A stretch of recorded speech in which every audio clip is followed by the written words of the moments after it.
Hello ನಮಸ್ಕಾರ. ನೀವು ನೋಡ್ತಾ ಇದ್ದೀರಾ ಪಾರ್ಲಿಮೆಂಟ್ ಫೈಟ್ ವಿಶೇಷ ಕಾರ್ಯಕ್ರಮ. ನಾನು ರಕ್ಷತ್ ಶೆಟ್ಟಿ.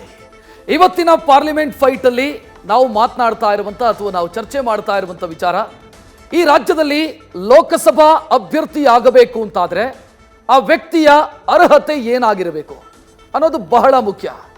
ಅಥವಾ ಲೋಕಸಭಾ ಕ್ಷೇತ್ರಕ್ಕೆ ಅಭ್ಯರ್ಥಿಯನ್ನ ಆಯ್ಕೆ ಮಾಡುವಂತ ಮಾನದಂಡ ಯಾವುದು?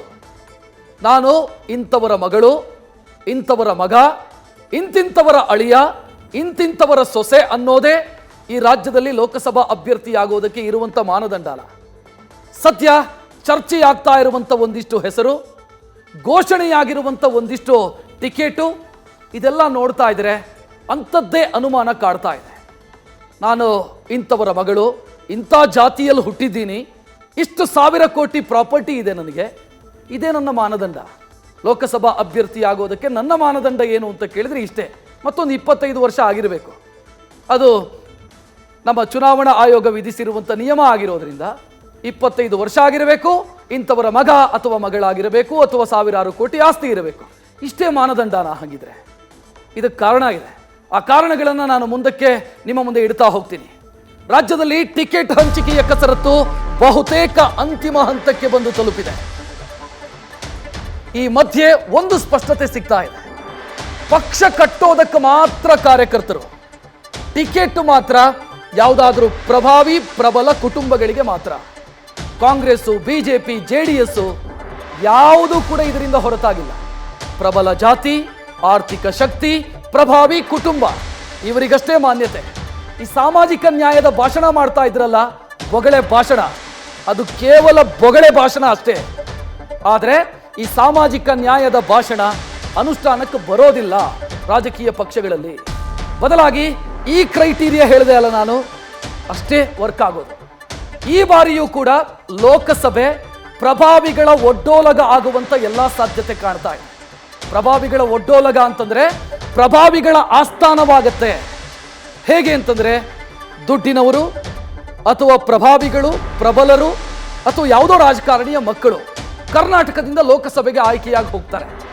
ಪ್ರಶ್ನೆ ಇರೋದಿಷ್ಟೇ, ಈ ರೀತಿ ಆಯ್ಕೆಯಾಗಿ ಹೋದವರು ಅಥವಾ ನಾವು ಆಯ್ಕೆ ಮಾಡಿ ಕಳಿಸಿದವರು ನಮ್ಮ ಪರವಾಗಿ, ರಾಜ್ಯದ ಪರವಾಗಿ ಮಾತನಾಡ್ತಾರ? ದೊಡ್ಡವರ ಮಕ್ಕಳು, ಶ್ರೀಮಂತರ ಮಕ್ಕಳು, ಪ್ರಭಾವಿಗಳ ಮಕ್ಕಳು ಲೋಕಸಭೆಗೆ ಹೋದರೆ ಏನು ಮಾತನಾಡಬಹುದು? ಯಾರೋ ಬೋರನ ಮನೆಗೆ ನೀರು ಬರ್ತಿಲ್ಲ ಅನ್ನುವ ವಿಚಾರ ಅವರಿಗೆ ಬಹಳ ದೊಡ್ಡದಾಗಿರ್ಲಿಕ್ಕಿಲ್ಲ. ಎಲ್ಲೋ ನಮಗೆ ಥಾಯ್ಲ್ಯಾಂಡಲ್ಲಿ ನವೆಂಬರ್ ತಿಂಗಳಲ್ಲಿ ಅರಳುವಂಥ ಹೂವು ಎಷ್ಟು ಚಂದ ಇರುತ್ತೆ ಅಂತ ಮಾತನಾಡಬಹುದು. ನ್ಯೂಯಾರ್ಕಲ್ಲಿ ಸಿಗುವಂಥ ಪಿಜ್ಜಾ, ಚೀಸ್ ಪಿಜ್ಜಾ ಬಹಳ ಅದ್ಭುತವಾಗಿರುತ್ತೆ ಅಂತ ಮಾತನಾಡಬಹುದು. ಬ್ರಿಟನ್ನಲ್ಲಿ ಸಿಗುವಂಥ ಬರ್ಗರಿಗೆ ಹಾಕುವಂಥ ಯಾವುದೋ ಒಂದು ಪೇಯದ ಬಗ್ಗೆ ಅವರು ಮಾತನಾಡಬಹುದು. ಅದು ಬಿಟ್ಟು ಜನಸಾಮಾನ್ಯರ ಸಮಸ್ಯೆಯ ಬಗ್ಗೆ ಮಾತನಾಡ್ತಾರ? ಅಥವಾ ಜನಸಾಮಾನ್ಯರ ಸಮಸ್ಯೆ ಇವರಿಗೆ ತಟ್ಟತ್ತಾ? ಅಥವಾ ಜನಸಾಮಾನ್ಯರ ಸಮಸ್ಯೆಯನ್ನು ಇವರು ಲೋಕಸಭೆಯಲ್ಲಿ ಪ್ರತಿನಿಧಿಸ್ತಾರಾ? ರಾಜ್ಯದ ಸಮಸ್ಯೆಯನ್ನು ಪ್ರತಿನಿಧಿಸ್ತಾರಾ? I doubt. ನನಗೆ ಸ್ಟ್ರಾಂಗ್ಲಿ ಆ ಡೌಟ್ ಇದೆ. ಕಾರಣ, ಈ ಹಿಂದೆಯೂ ಕೂಡ ಇಂಥದ್ದನ್ನು ಬಹಳ ನೋಡಿದ್ದೀವಿ ನಾವು. ನಾನೊಮ್ಮೆ ಪಟ್ಟಿಯನ್ನು ನಿಮ್ಮ ಮುಂದೆ ಇಡೋದಕ್ಕೆ ಬಯಸ್ತೀನಿ. ಕಾಂಗ್ರೆಸ್ನ ಪಟ್ಟಿ, ಬಿಜೆಪಿಯ ಪಟ್ಟಿ ಮತ್ತು ಜಾತ್ಯತೀತ ಜನತಾದಳದ ಸಂಭವನೀಯ ಪಟ್ಟಿ. ಎಲ್ಲ ಪ್ರಭಾವಿಗಳ ಮಕ್ಕಳೇ ಅದರಲ್ಲಿ ಸ್ಥಾನ ಪಡ್ಕೊಂಡಿದ್ದಾರೆ. ಒಂದೊಂದೇ ಹೆಸರನ್ನ ಹೇಳ್ತಾ ಹೋಗೋಣ. ಮೊದಲನೇದಾಗಿ ನಮ್ಮ ರಾಜ್ಯದ ತುತ್ತ ತುದಿ ಅಥವಾ ಗಡಿ ಪ್ರದೇಶ ಬೆಳಗಾವಿಯಲ್ಲಿ ಮೃಣಾಲ್ ಹೆಬ್ಬಾಳ್ಕರ್ ಟಿಕೆಟ್ ಪಡೆಯುವಂಥ ಸಾಧ್ಯತೆ ಇದೆ. ಯಾರು? ಲಕ್ಷ್ಮೀ ಹೆಬ್ಬಾಳ್ಕರ್ ಅವರ ಪುತ್ರ. ಇವರ ಲಕ್ಷ್ಮೀ ಹೆಬ್ಬಾಳ್ಕರ್ ಅವರ ಸಹೋದರ MLC. ಅಲ್ಲಿಗೆ ಒಂದೇ ಕುಟುಂಬದಲ್ಲಿ ಮೂವರು. ಒಂದು ವೇಳೆ ಮೃಣಾಲ್ ಹೆಬ್ಬಾಳ್ಕರ್ ಆಯ್ಕೆಯಾದರೆ ಮೂವರಾದರು. ಮತ್ತೊಂದು ಕ್ಷೇತ್ರ ಚಿಕ್ಕೋಡಿ. ಆ ಕ್ಷೇತ್ರಕ್ಕೆ ಯಾರು? ಪ್ರಿಯಾಂಕಾ ಜಾರಕಿಹೊಳಿ ಅವರ ಹೆಸರು ಕೇಳಿ ಬರ್ತಾ ಇದೆ. ಅವ್ರು ಯಾರು? ಸತೀಶ್ ಜಾರಕಿಹೊಳಿ ಅವರ ಪುತ್ರಿ.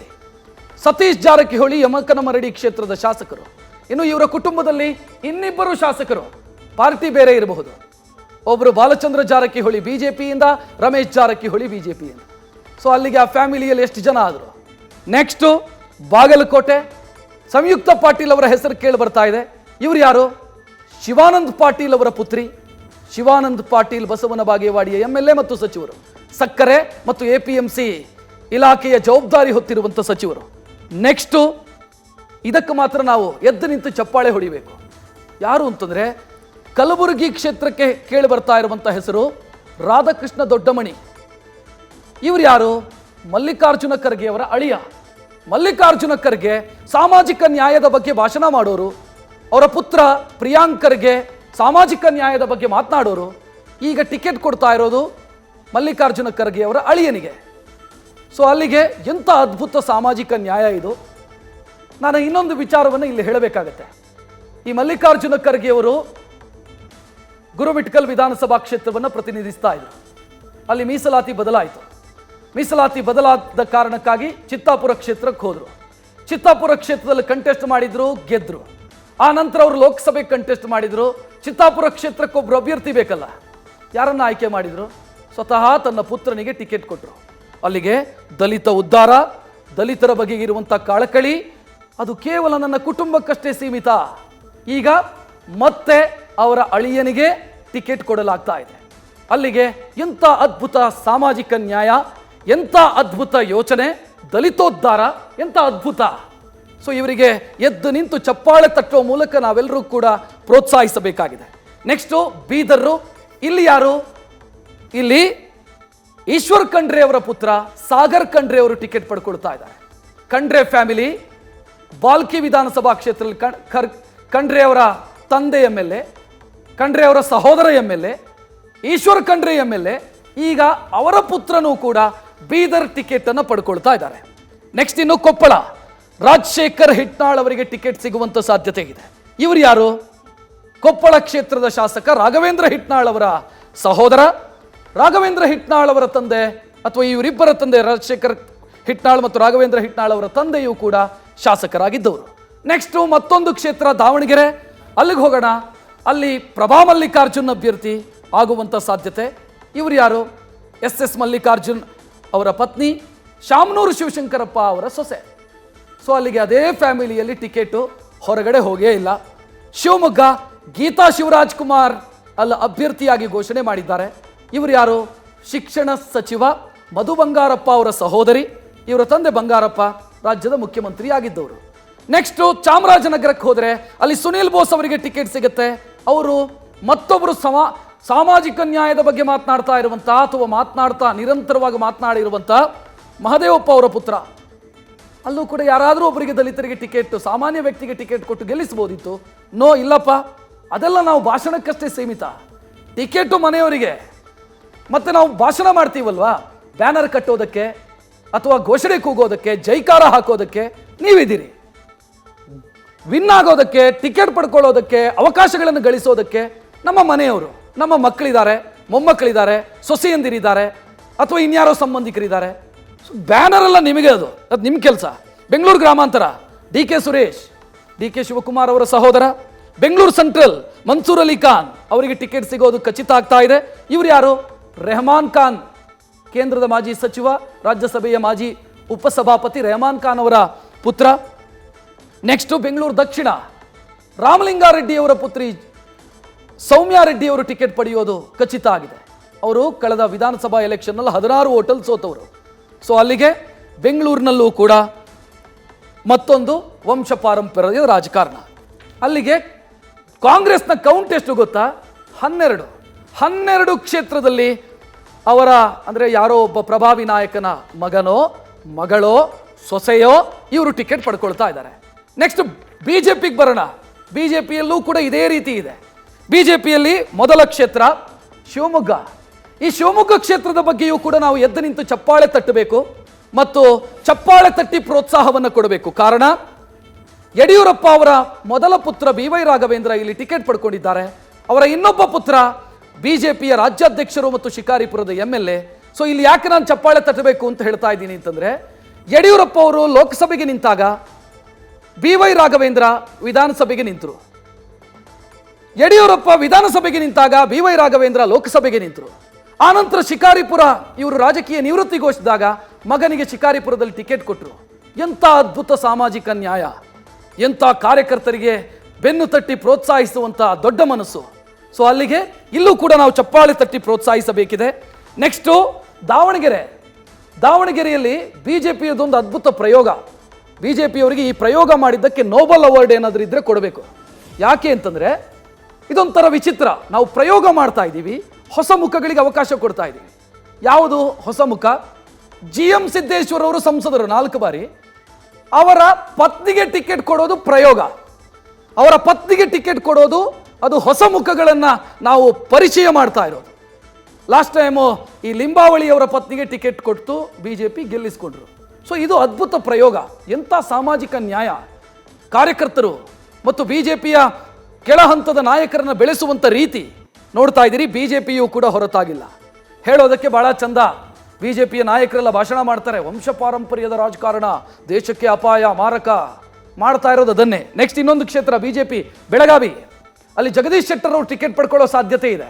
ಯಾಕೆ ಅಂತಂದ್ರೆ ಮಂಗಳ ಅಂಗಡಿಯಲ್ಲಿ ಸಂಸದೆ ಅವರಿಗೆ ಟಿಕೆಟ್ ಕೊಡೋದಿಲ್ಲ ಅಥವಾ ಸಿಗಲ್ಲ ಅಂತಾದ್ರೆ ಅದಕ್ಕೆ ಆಪ್ಷನ್ ಯಾರು ಗೊತ್ತಾ? ಜಗದೀಶ್ ಶೆಟ್ಟರ್. ಯಾಕೆ? ಮಂಗಳ ಅಂಗಡಿಯವರ ಪುತ್ರಿ ಶ್ರದ್ಧಾ ಜಗದೀಶ್ ಶೆಟ್ಟರ್ ಅವರ ಪುತ್ರ ಸಂಕಲ್ಪ ಶೆಟ್ಟರ್ ಇವರನ್ನು ಮದುವೆ ಆಗಿದ್ದಾರೆ. ಸೊ ಅಲ್ಲಿಗೆ ಬೀಗರು ಅನ್ನೋ ಕಾರಣಕ್ಕಾಗಿ ಟಿಕೆಟು ಅಲ್ಲಿಂದ ಅಲ್ಲಿಗೆ ಎಕ್ಸ್ಚೇಂಜ್ ಆಫರ್. ಸೊ ಆ ರೀತಿ. ಸೊ ಅಲ್ಲಿಗೆ ಇಲ್ಲೂ ಕೂಡ ಕುಟುಂಬನೇ. ಬೆಂಗಳೂರು ಗ್ರಾಮಾಂತರಕ್ಕೆ ಬರೋಣ. ಬೆಂಗಳೂರು ಗ್ರಾಮಾಂತರದಲ್ಲಿ ಆಗಲೇ ಹೇಳಿದೆ, ಒಂದು DK ಶಿವಕುಮಾರ್ ಅವರ ಸಹೋದರ, ಮತ್ತೊಂದು ಯಾರ ಕಣಕ್ಕಿಳಿದಿರೋದು? ದೇವೇಗೌಡರ ಅಳಿಯ ಡಾಕ್ಟರ್ CN ಮಂಜುನಾಥ್ ಅವರ ಸಹೋದರ ಶ್ರವಣಬೆಳಗೊಳ ಕ್ಷೇತ್ರದ JDS ಶಾಸಕ. ನೆಕ್ಸ್ಟ್ ಹಾಸನ, ಪ್ರಜ್ವಲ್ ರೇವಣ್ಣ ಅಲ್ಲಿ ಅಭ್ಯರ್ಥಿ. ಅವರ ತಂದೆ HD ರೇವಣ್ಣ ಹೊಳೆನರಸೀಪುರದ ಶಾಸಕರು. ದೇವೇಗೌಡರು ರಾಜ್ಯಸಭಾ ಸದಸ್ಯರು, ಅಂದರೆ ಅಜ್ಜ ತಾತ ರಾಜ್ಯಸಭಾ ಸದಸ್ಯರು. ಚಿಕ್ಕಪ್ಪ ವಿಧಾನಸಭಾ ಸದಸ್ಯರು, ಕುಮಾರಸ್ವಾಮಿಯವರು. ಸೊ ಆ ಫ್ಯಾಮಿಲಿಯಲ್ಲಿ ಇಷ್ಟು ಜನ ಆಯಿತು. ಮಂಡ್ಯದಲ್ಲೂ ಕೂಡ ಅದೇ ಫ್ಯಾಮಿಲಿಯಿಂದ ಕಂಟೆಸ್ಟ್ ಮಾಡುವಂಥ ಸಾಧ್ಯತೆಗಳು ಕಾಣಿಸ್ತಾ ಇದ್ದಾವೆ.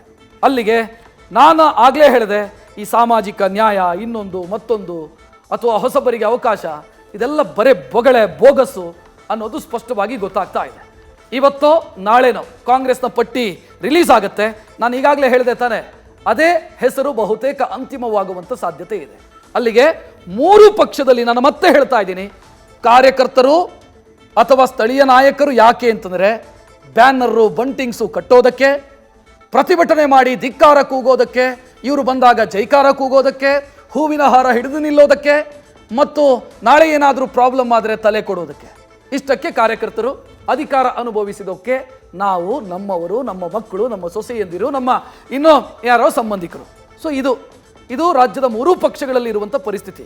ನಾನು ಯಾಕೆ ಇದನ್ನು ಮತ್ತೆ ಒತ್ತಿ ಹೇಳ್ತಾ ಇದ್ದೀನಿ ಅಂತಂದರೆ, ಕರ್ನಾಟಕದಿಂದ ಲೋಕಸಭೆಗೆ ಆಯ್ಕೆಯಾಗುವಂಥ ವ್ಯಕ್ತಿಗಳು ಯಾವ ಪಾರ್ಟಿಯದ್ದೇ ಇರಲಿ, ಅವರಿಗೆ ಈ ರಾಜ್ಯದ ಬಗ್ಗೆ ಕನಿಷ್ಠ ಜ್ಞಾನ ಇರಬೇಕು. 1, ಈ ರಾಜ್ಯದ ಸಮಸ್ಯೆಯ ಬಗ್ಗೆ ಗೊತ್ತಿರಬೇಕು. 2, ಕ್ಷೇತ್ರದ ಸಮಸ್ಯೆಯ ಬಗ್ಗೆ ಗೊತ್ತಿರಬೇಕು. 3, ಬಡತನದ ಬಗ್ಗೆ ಗೊತ್ತಿರಬೇಕು, ಕಷ್ಟದ ಬಗ್ಗೆ ಗೊತ್ತಿರಬೇಕು. ನಾನು ಇವತ್ತಿಗೂ ನಂಬಿರೋದು, ಅಥವಾ ನಾನು ಯೋಚನೆ ಮಾಡೋದು, ನನ್ನ ವೈಯಕ್ತಿಕ ಅಭಿಪ್ರಾಯವೂ ಇರಬಹುದು, ಬಡತನವನ್ನು ಅನುಭವಿಸಿದವನು ಮಾತ್ರ ಬಡತನದ ಬಗ್ಗೆ ಯೋಚನೆ ಮಾಡೋದಕ್ಕೆ ಸಾಧ್ಯ ಅನ್ನೋದು ಇರ್ಬೋದು. ಕೆಲವರು ಅದರಲ್ಲಿ ಆದರೆ ವ್ಯತಿರಿಕ್ತ ಇರ್ಬೋದು, ಕೆಲವರೆಲ್ಲ ಎಕ್ಸೆಪ್ಷನಲ್ ಕೇಸ್ಗಳು ಇರಬಹುದು. ಬಟ್ ನಂದು ಅಥವಾ ಒಂದು ವಿಚಾರ ಅಂತಂದರೆ, ಈ ಸುದ್ದಿ ಅಥವಾ ಈ ಫ್ಯಾಮಿಲಿ ಪಾಲಿಟಿಕ್ಸನ್ನು ಯಾಕೆ ವಿರೋಧಿಸಬೇಕು ಅಂತಾದರೆ, ದುಡ್ಡಿನವರು, ಸಾವಿರಾರು ಕೋಟಿ ಆಸ್ತಿ ಇರೋರು, ಯಾರ್ದೋ ಮಕ್ಕಳು, ಯಾರ್ದೋ ಮೊಮ್ಮಕ್ಕಳು, ಅಥವಾ ಇಂತಿಂಥ ಜಾತಿಯಲ್ಲಿ ಹುಟ್ಟಿದ್ದಾರೆ ಅನ್ನೋ ಕಾರಣಕ್ಕಾಗಿ ಅವರು ಲೋಕಸಭೆಗೆ ಹೋದರು ಅಂತ ಅಂದ್ಕೊಳ್ಳಲ್ಲ. ನಾನು ಕಾರ್ಯಕ್ರಮದ ಆರಂಭದಲ್ಲೇ ಹೇಳಿದೆ, ಯಾವ ವಿಚಾರ ಪ್ರಸ್ತಾಪ ಮಾಡ್ತಾರೆ ಇಲ್ಲಿ, ಯಾವುದನ್ನು ಮಾತನಾಡ್ತಾರೆ, ಅದೇ ನನಗೆ ಪ್ರಶ್ನೆ ಇರೋದು. ಥಾಯ್ಲ್ಯಾಂಡಿನಲ್ಲಿ ಸಿಗುವಂಥ ಅಣಬೆ, ಆಫ್ರಿಕಾದಲ್ಲಿ ಸಿಗುವಂಥ ಡೈಮಂಡು ಅಂದರೆ ವಜ್ರ, ಅಥವಾ ಇನ್ನೆಲ್ಲೋ ವೆನಿಜುವಲಾದಲ್ಲಿ ಸಿಗುವಂಥ ಬಂಗಾರ, ಇದರ ಬಗ್ಗೆ ಮಾತನಾಡಬಹುದು. ಜನಸಾಮಾನ್ಯರ ಬಗ್ಗೆ ಮಾತನಾಡುವಂಥ ಸಾಧ್ಯತೆಗಳು ಕಡಿಮೆ ಇದೆ. ಆ ಕಾರಣಕ್ಕಾಗಿ ರಾಜಕೀಯ ಪಕ್ಷಗಳು ಎಚ್ಚೆತ್ತುಕೊಳ್ಳಬೇಕಾಗಿದೆ. ರಾಜ್ಯದ ಉದ್ಧಾರದ ವಿಚಾರ ಬಂದಾಗ ಯಾರಿಗೆ ಟಿಕೆಟ್ ಕೊಡ್ತಾ ಇದ್ದೀವಿ, ಯಾರು ಆಯ್ಕೆಯಾಗಿ ಹೋಗ್ತಾರೆ ಅನ್ನೋದು ಬಹಳ ಮುಖ್ಯ ಆಗುತ್ತೆ. ಸೊ ಇಲ್ಲಿ ಒಂದು ಪ್ರಶ್ನೆ ಮೂಡೋದು, ಈ ಸಾಮಾಜಿಕ ನ್ಯಾಯ ಅನ್ನೋ ಭಾಷಣವನ್ನು ಬಹಳ ಜನ ರಾಜಕಾರಣಿಗಳು ನಮ್ಮ ಸುತ್ತಮುತ್ತ ಮಾಡ್ತಾರೆ. ಅದು ಸಮಾಧಿ ಸೇರಿದೆಯಾ ಅನ್ನೋದು ಪ್ರಶ್ನೆ. 3 ಪಕ್ಷಗಳಲ್ಲೂ ಕೂಡ ಈ ಸಾಮಾಜಿಕ ನ್ಯಾಯ ಅನ್ನೋದು ಭಾಷಣಕ್ಕಷ್ಟೇ ಸೀಮಿತವಾದಂಗೆ ಕಾಣಿಸ್ತಾ ಇದೆ. ಟಿಕೆಟ್ ಕೊಡೋ ಸಂದರ್ಭದಲ್ಲಿ ಆತ ಯಾವ ಜಾತಿಗೆ ಸೇರಿದವನು, ಆ ಜಾತಿಯ ಸಂಖ್ಯೆ ಆ ಕ್ಷೇತ್ರದಲ್ಲಿ ಎಷ್ಟಿದೆ ಇದನ್ನು ನೋಡಲಾಗುತ್ತೆ. ಆತನ ಕುಟುಂಬದ ಹಿನ್ನೆಲೆಯನ್ನು ಗಮನಿಸಲಾಗುತ್ತೆ. ಆತನ ಮನಿ ಪವರ್ ಎಷ್ಟಿದೆ ಅನ್ನೋದನ್ನು ಕೂಡ ನೋಡಲಾಗುತ್ತೆ. ಸೊ ಇದಷ್ಟೇ ಮಾನದಂಡ ಆಗ್ತಾ ಇದೆ. ಇನ್ನೇನೋ ನಾವು ಭಾಷಣ ಮಾಡೋ ಸಂದರ್ಭದಲ್ಲಿ ಎಲ್ಲವನ್ನ ಸಾಮಾಜಿಕ ನ್ಯಾಯದ ರೀತಿಯಲ್ಲಿ ನೋಡ್ತೀವಿ, ಇನ್ನೊಂದು ಮತ್ತೊಂದೆಲ್ಲ ಹೇಳೋದು, ಅದೆಲ್ಲ ಬೊಗಳೆ ಬೋಗಸ್ಸು ಅನ್ನೋದು ಗೊತ್ತಾಗ್ತಾ ಇದೆ. ಎಲ್ಲ ಪಕ್ಷಗಳು ಮಣೆ ಹಾಕಿರೋದು ಪ್ರಬಲ ಜಾತಿಗಳಿಗೆ ಮಾತ್ರ. ನೀವು ಬೇಕಿದ್ರೆ BJP ಲಿಸ್ಟು ಈಗ ಅನೌನ್ಸ್ ಆಗಿರೋದು, ಕಾಂಗ್ರೆಸ್ ಲಿಸ್ಟು ಅನೌನ್ಸ್ ಆಗಿರೋದು ಮತ್ತು ಅನೌನ್ಸ್ ಇವತ್ತೋ ನಾಳೆಯೋ ಆಗಲಿರುವಂಥ ಸಂಭವನೀಯ ಪಟ್ಟಿ ತೆಗೆದು ನೋಡಿ. ಯಾವ ಕಮ್ಯುನಿಟಿಗಳಿಗೆ ಟಿಕೆಟ್ ಕೊಡಲಾಗಿದೆ? ಎಲ್ಲವೂ ಕೂಡ ಪ್ರಬಲ ಕಮ್ಯುನಿಟಿಗಳಿಗೆ ಮಾತ್ರ. ಒಂದು ನನಗೆ ಧಾರವಾಡದಲ್ಲಿ ಒಂದು ಕುರುಬರಿಗೆ ಟಿಕೆಟ್ ಕೊಡುವಂಥ ಸಾಧ್ಯತೆ ಕಾಣ್ತಿದೆ ಕಾಂಗ್ರೆಸ್. ಅದನ್ನು ಬಿಟ್ಟರೆ ಬಹಳ ಕ್ಷೀಣವಾಗಿ ಪಟ್ಟಿ ಇದೆ. BJP ಕೋಸ್ಟಲಲ್ಲಿ ಒಂದು ಕಡೆ ಹಿಂದುಳಿದವರಿಗೆ ಏನೋ ಕೊಟ್ಟಂಗಿದೆ. ಅದು ಬಿಟ್ಟರೆ ಮತ್ತೆಲ್ಲ ಪ್ರಬಲ ಜಾತಿಗಳಿಗೆ ಟಿಕೆಟ್ ಕೊಡಲಾಗಿದೆ. ಇನ್ನು ಮೀಸಲು ಕ್ಷೇತ್ರದಲ್ಲಿ ಬೇರೆ ಆಯ್ಕೆ ಇಲ್ವಲ್ಲ. ಈಗ ಪರಿಶಿಷ್ಟ ಜಾತಿ ಕ್ಷೇತ್ರದಲ್ಲಿ ಪರಿಶಿಷ್ಟ ಜಾತಿಯವರಿಗೆ ಟಿಕೆಟ್ ಕೊಡಬೇಕು. ಪರಿಶಿಷ್ಟ ಪಂಗಡದ ಕ್ಷೇತ್ರಗಳು 2 ಇದಾವೆ, ಅಲ್ಲಿ ಪರಿಶಿಷ್ಟ ಪಂಗಡಕ್ಕೆ ಮಾತ್ರ ಕೊಡಬೇಕು, ಬೇರೆಯವರಿಗೆ ಕೊಡೋಕ್ಕೆ ಬರಲ್ಲ. ಇಲ್ಲಾಂತಂದ್ರೆ ಅಲ್ಲೂ ಕೊಡ್ತಾ ಇದ್ರು, ಅಲ್ಲೂ ಕೂಡ ಪ್ರಬಲ ಜಾತಿಯವರಿಗೆ ಕರೆದು ಟಿಕೆಟ್ ಕೊಡ್ತಾ ಇದ್ರು. ಬಟ್ ಆ ರೀತಿ ಆಗದೇ ಇರೋದ್ರಿಂದ ಅಲ್ಲೊಂದು ಪರಿಶಿಷ್ಟ ಜಾತಿ ಮತ್ತು ಪಂಗಡದವರಿಗೆ ಟಿಕೆಟ್ ಕೊಡಲಾಗಿದೆ. ಅತಿ ಹಿಂದುಳಿದ ವರ್ಗಗಳು ಅಂತಿದ್ದಾವೆ ಈ ರಾಜ್ಯದಲ್ಲಿ, ಅವರ ಮೂಗಿಗೆ ತುಪ್ಪ ಸವರುವಂಥ ಕೆಲಸವನ್ನು 3 ಪಕ್ಷಗಳು ಮಾಡಿದ್ದಾವೆ. ಅತಿ ಹಿಂದುಳಿದ ವರ್ಗಗಳು, ಸೊ 2A ಕ್ಯಾಟಗರಿಯೊಳಗೆ ಬರ್ತಾರೆ ಅವರು. ಅವರಿಗೆ ಯಾರಿಗೂ ಯಾವ ಪಕ್ಷವೂ ಟಿಕೆಟ್ ಕೊಟ್ಟಿಲ್ಲ. ಚಿಕ್ಕಬಳ್ಳಾಪುರದಲ್ಲಿ ಒಂದು ಕಡೆ ಕಾಂಗ್ರೆಸ್ ಕೊಡಬಹುದೇನೋ ಗೊತ್ತಿಲ್ಲ, ಅದು ಕೂಡ ಕನ್ಫರ್ಮ್ ಇಲ್ಲ. ಜಾತಿ ಹೆಸರಲ್ಲಿ ಪ್ರಭಾವಿ ಕುಟುಂಬಗಳಿಗೆ ಮಾತ್ರ ಅವಕಾಶವನ್ನು ಕೊಡಲಾಗಿದೆ. ಆಯಿತು, ಪ್ರಬಲ ಜಾತಿಗಳಿಗೆ ಟಿಕೆಟ್ ಕೊಡ್ತೀರಿ ಅಂತ ಅಂದ್ಕೊಳ್ಳೋಣ. ಯಾವುದೋ ಒಂದು ಕ್ಷೇತ್ರದಲ್ಲಿ ಪ್ರಬಲ ಜಾತಿಗೆ ಟಿಕೆಟ್ ಕೊಡಬೇಕಾದಂಥ ಅನಿವಾರ್ಯತೆ ಇದೆ. ಅದರಲ್ಲೂ ಏನು ಮಾಡ್ತಾರೆ ಅಂತಂದರೆ, ಯಾರ್ದೋ ನಾಯಕನ ಮಕ್ಕಳಿಗೆ ಟಿಕೆಟ್ ಕೊಡೋದು. ಈಗ ಲಿಂಗಾಯತರಿಗೆ ಟಿಕೆಟ್ ಕೊಡಬೇಕು, ಒಕ್ಕಲಿಗರಿಗೆ ಟಿಕೆಟ್ ಕೊಡಬೇಕು ಅನ್ನುವಂಥ ರಾಜಕೀಯ ಸನ್ನಿವೇಶ ಇದೆ ಅಥವಾ ರಾಜಕೀಯ ಅನಿವಾರ್ಯತೆ ಬಂತು ಅಂತ ಅನ್ಕೊಳ್ಳೋಣ. ಅಲ್ಲೂ ಕೂಡ ಫ್ಯಾಮಿಲಿಗೆ ಟಿಕೆಟ್ ಕೊಟ್ಟರೆ ಮತ್ತು ಯಾವ ಸಾಮಾಜಿಕ ನ್ಯಾಯದ ಕತೆ ಹೇಳೋದು ನೀವು? 3 ಪಕ್ಷಗಳಿಗೆ ಕೇಳ್ತಾ ಇರೋದು ನಾನು, ಯಾವ ಸಾಮಾಜಿಕ ನ್ಯಾಯದ ಕತೆ ಹೇಳ್ತಾ ಇದ್ದೀರಿ? ಜನರ ಕಿವಿಗೆ ಲಾಲ್ಬಾಗ್ ಇಡುವಂಥ ಪ್ರಯತ್ನ ಇದು ನಿರಂತರವಾಗಿ ರಾಜಕೀಯ ಪಕ್ಷಗಳು ಮಾಡ್ಕೊಂಡು ಬಂದಿದ್ದಾವೆ. ನೆಕ್ಸ್ಟ್ ಇನ್ನೊಂದು ಮಾಹಿತಿಯನ್ನು ಕೂಡ ನಾನು ನಿಮ್ಮ ಮುಂದೆ ಇಡಬೇಕು. ನಾನು ಈಗಾಗಲೇ ಹೇಳಿದೆ, ರಾಜ್ಯದಲ್ಲಿ ಅತಿ ಹಿಂದುಳಿದ ಸಮುದಾಯಗಳಿದ್ದಾವೆ. ಒಂದಿಷ್ಟು ಸಮುದಾಯಗಳ ಹೆಸರನ್ನು ಕೂಡ ನಾನು ಉಲ್ಲೇಖಿಸ್ತಾ ಹೋಗ್ಬೋದು. ಮಡಿವಾಳರಿದ್ದಾರೆ, ಕುಂಬಾರರಿದ್ದಾರೆ, ವಿಶ್ವಕರ್ಮರಿದ್ದಾರೆ. ಈ ರೀತಿ ಚಿಕ್ಕ ಚಿಕ್ಕ ಅಂದರೆ ಜನಸಂಖ್ಯೆಯ ವ್ಯಾಪ್ತಿಯಲ್ಲಿ ಚಿಕ್ಕ ಇರುವಂಥ ಸಮುದಾಯಗಳಿದ್ದಾವೆ. ಅವರಿಗೆ ರಾಜಕೀಯ ಪಕ್ಷಗಳು ಏನು ಮಾಡಿದ್ದಾವೆ? ರಾಜ್ಯದ ಅತಿ ಹಿಂದುಳಿದ ಜಾತಿಗಳಿಗೆ ಸದಾ ಅನ್ಯಾಯ ಆಗ್ತಾ ಇದೆ. ಮೊದಲೆಲ್ಲ ಪರಿಷತ್ನಲ್ಲಾದರೂ ಅವಕಾಶ ಕೊಡೋರು, ಈಗ ಪರಿಷತ್ ಏನಾಗಿದೆ ಅಂತಂದರೆ ಸೋತವರಿಗೆ ಅವಕಾಶ ಕೊಡೋದು. ಇಲ್ಲಿ ಯಾರೋ ಪ್ರಬಲ ಜಾತಿಯವನು ಕಂಟೆಸ್ಟ್ ಮಾಡಿ ಸೋತಿರ್ತಾನೆ, ಆ ಸೋತವನನ್ನು ವಿಧಾನ ಪರಿಷತ್ತಿಗೆ ತರೋದು. ಅಥವಾ ಇನ್ಯಾರೋ ಯಾವುದೋ ಕಾರಣಕ್ಕಾಗಿ ಇವರ ಪಕ್ಷಕ್ಕೆ ಜಾಯ್ನ್ ಆಗಿರ್ತಾನೆ, ಆತನಿಗೆ ಬೆನಿಫಿಟ್ ರೂಪದಲ್ಲಿ ಪರಿಷತ್ ಸ್ಥಾನ ಕೊಡೋದು. ಸೊ ಇದಾಗಿಬಿಟ್ಟಿದೆ ಎಲ್ಲ ರಾಜಕೀಯ ಪಕ್ಷಗಳು. ನಾನು BJP, ಕಾಂಗ್ರೆಸ್, JDS ಅಂತ ಹೇಳ್ತಾ ಇಲ್ಲ, ಎಲ್ಲ ರಾಜಕೀಯ ಪಕ್ಷಗಳಲ್ಲಿ ಇದೇ ಆಗ್ತಾ ಇದೆ. ರಾಜ್ಯಸಭೆಯದ್ದು ಮತ್ತೊಂದು ಕತೆ.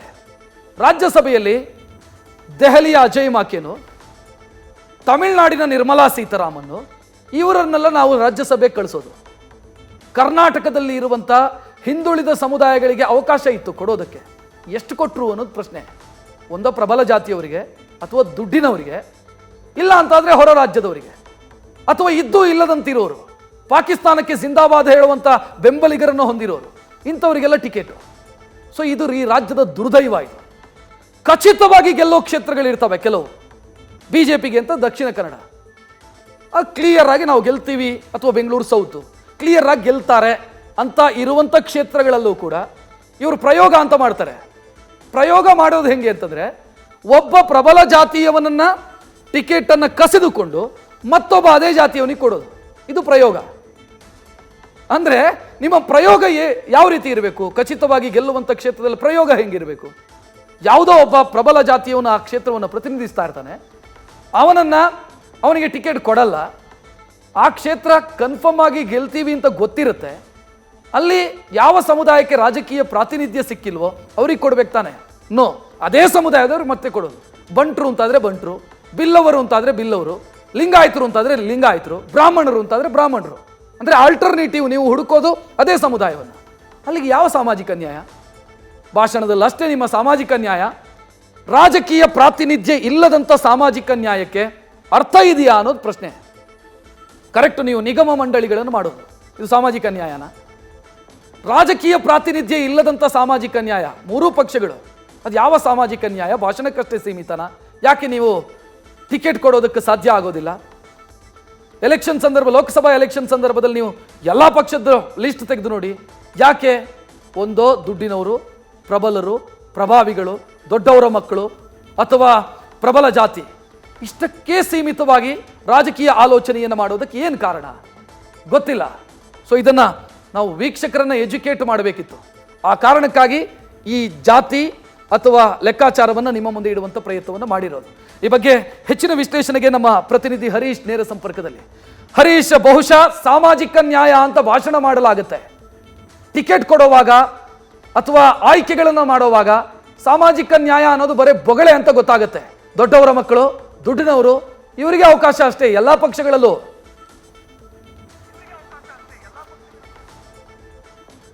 ಖಂಡಿತವಾಗಿ ರಕ್ಷತ್, ಯಾಕಂದ್ರೆ ಸಹಜವಾಗಿ ಕೂಡ ಎಲ್ಲೊಂದ್ ಕಡೆ ಕುಟುಂಬ ರಾಜಕಾರಣ ಅನ್ನುವಂಥದ್ದು ಕೂಡ ಕಾಂಗ್ರೆಸ್ ಅಲ್ಲಿ ಈಗ ದಟ್ಟವಾಗಿ ಕೇಳಿ ಬರ್ತಾ ಇರುವಂತದ್ದು.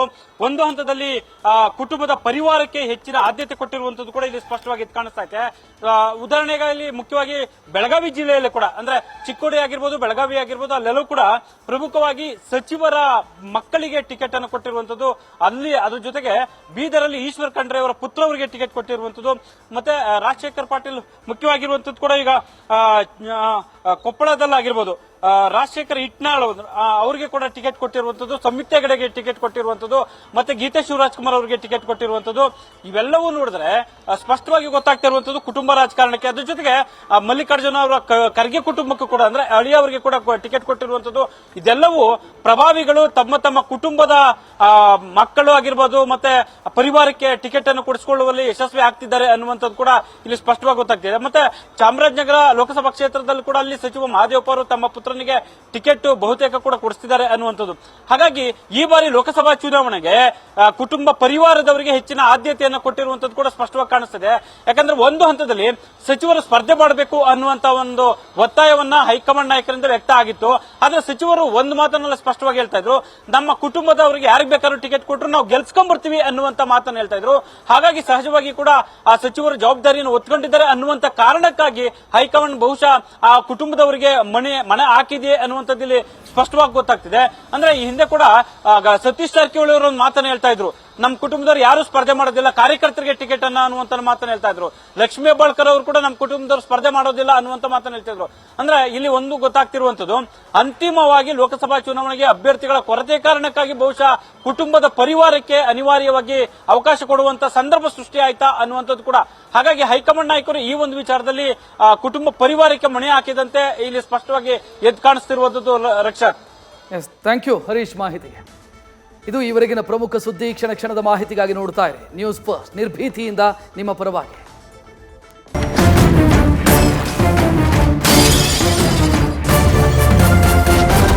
ನ್ಯೂಸ್ ಫಸ್ಟ್, ನಿರ್ಭೀತಿಯಿಂದ ನಿಮ್ಮ ಪರವಾಗಿ.